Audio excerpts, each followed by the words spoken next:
you really can't believe it until you actually go there. You can't believe it until you go there. So now you have to say, well, what philosophy led to that outcome? I want to show you one more throwback. I think we've shown this to you once or twice, of Elon talking about why he bought Twitter in the first place. And do you think that maybe this is connected to everything that we're talking about today? What was it ultimately that led you to make the decision to do it?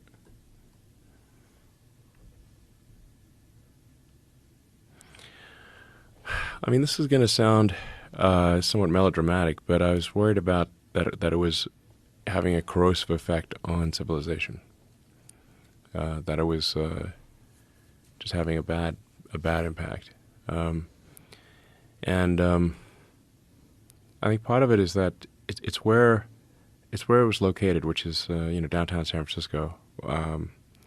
And while I think San Francisco is a beautiful city, and we should really fight hard to kind of right the ship of San Francisco. If you've walked around downtown San Francisco, right near the FK Twitter headquarters, it's a zombie apocalypse. I mean, it's rough. Have you been in that area? Not lately. No. Yeah. I've heard. It's crazy. I've heard it's crazy. I've heard you really can't believe it until you actually go there. You can't believe it until you go there. So now you have to say, well, what philosophy led to that outcome? And that philosophy was being piped to Earth.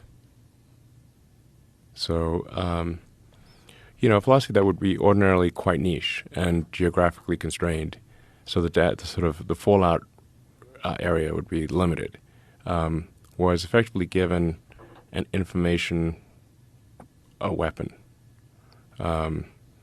information technology weapon to propagate what is essentially a mind virus to the rest of Earth. And the outcome of that mind virus is very clear if you walk around the streets of downtown San Francisco. It is the end of civilization.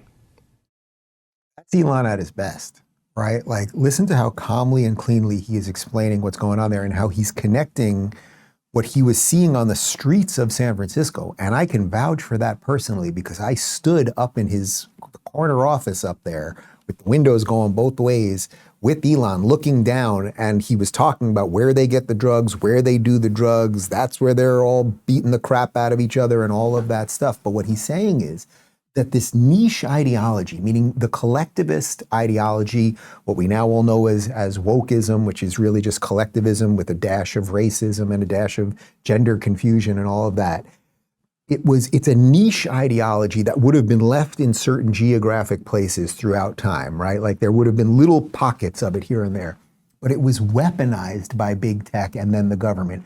And then through algorithmic tricks, it was pushed everywhere, which leads us to exactly where we are at the moment.